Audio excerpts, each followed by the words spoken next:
Hola queridos centinelas, sean bienvenidos a la 13ª lección de este segundo trimestre, titulada La luz del mundo. El texto clave de esta semana lo podemos encontrar en Efesios capítulo 2, versículos del 19 al 22. Dice así: Así que ya no sois extranjeros ni advenedizos, sino conciudadanos de los santos y miembros de la familia de Dios, edificados sobre el fundamento de los apóstoles y profetas, siendo la principal piedra del ángulo Jesucristo mismo, en quien vosotros también sois juntamente edificados para morada de Dios en el Espíritu.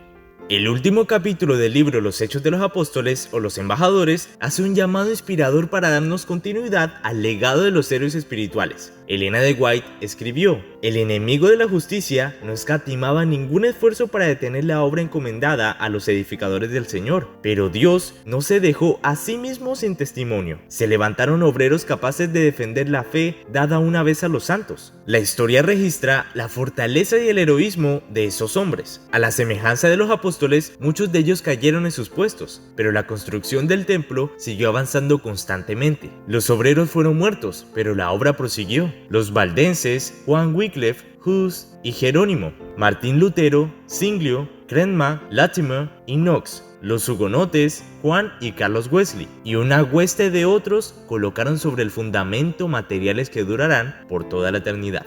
Ahora es el tiempo de tomar la decisión de dedicarse completamente al Señor y a su servicio. A todos se nos llama para ser testigos. Dios desea que todos seamos activos en el evangelismo, sin importar los rasgos de nuestra personalidad. Por la gracia divina podremos convertirnos en embajadores de Cristo. Los textos bíblicos para el estudio de esta semana se concentran en Mateo capítulo 16, versículo 18, Efesios 2, versículos del 19 al 22 y Apocalipsis capítulo 7, versículos del 9 al 17, en donde encontrarás el llamamiento de Pedro, la explicación de Pablo acerca de quién es realmente la piedra angular y la visión que Juan tuvo al ver una gran multitud vestida de blanco delante del trono y del Cordero. Léelos y de esta forma comprenderás mejor la lección de esta semana.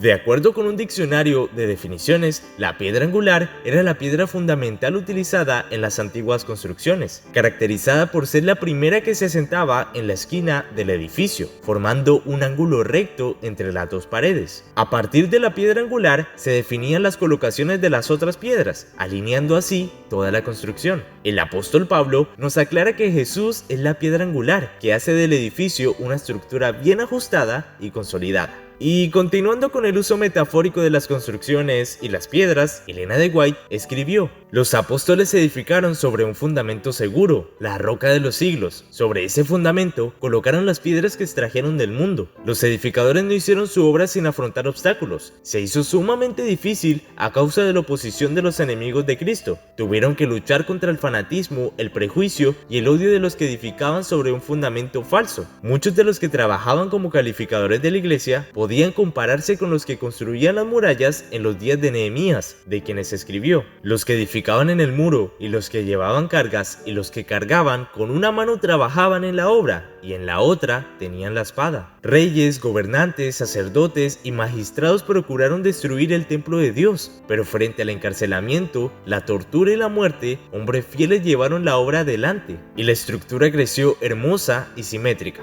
A veces los trabajadores estaban casi cegados por la neblina de superstición que se levantaba en su derredor. Por momentos se encontraban casi abrumados por la violencia de sus opositores, pero con fe firme y valor inquebrantable prosiguieron con la obra. Todos nosotros podemos ser piedras útiles en la edificación de la iglesia. Solamente necesitamos permitir que el maestro y constructor nos coloque en el lugar correcto. Leamos juntos lo que Pedro escribió con respecto a este asunto. Vosotros también, como piedras vivas, sed edificados como casa espiritual y sacerdocio santo, para ofrecer sacrificios espirituales aceptables a Dios por medio de Jesucristo. 1 de Pedro 2:5. Ahora, entremos al espacio de los datos curiosos de la lección número 13, para ver si lo sabías o no. Número 1. La iglesia cristiana, en tiempos de los apóstoles, defendía conceptos totalmente diferentes de la cultura vigente. En la iglesia cristiana no había división social ni existía discriminación de las mujeres. En vez de ser rechazados, los pobres y los enfermos eran acogidos. Nunca había existido una comunidad como aquella. Número 2. En el año 40 después de Cristo, se estima que apenas una de cada 1000 personas en el Imperio Romano era seguidora de Jesús, pero en el 350 después de Cristo, sorprendentemente el 56% de la población del Imperio Romano se declaraba cristiano, un índice de crecimiento del 40% por década. Número 3. En Hechos 2:47 podemos leer que la iglesia cristiana tenía la simpatía del pueblo. Número 4. Una interpretación equivocada con respecto a las palabras de Jesús, tú eres Pedro y sobre esta piedra edificaré mi iglesia, llevó a la iglesia católica romana a considerar a este apóstol como el primer papa y vicario de Cristo. La explicación con respecto a quién es la piedra angular aclara este asunto. Número 5. Tanto Pedro como Pablo terminaron su ministerio en Roma. Por ser ciudadano romano, Pablo fue decapitado. Pedro, a su vez, por ser judío y extranjero, fue azotado y crucificado. Él pidió a sus verdugos que lo clavaran en la cruz cabeza abajo, pues no se consideraba digno de morir como su maestro. Conforme a la gracia de Dios que me ha sido dada, yo como perito arquitecto puse el fundamento y otro edifica encima, pero cada uno mire cómo sobreedifica, porque nadie puede poner otro fundamento que el que está puesto, el cual es Jesucristo. Primera de Corintios capítulo 3, versículos 10 y 11.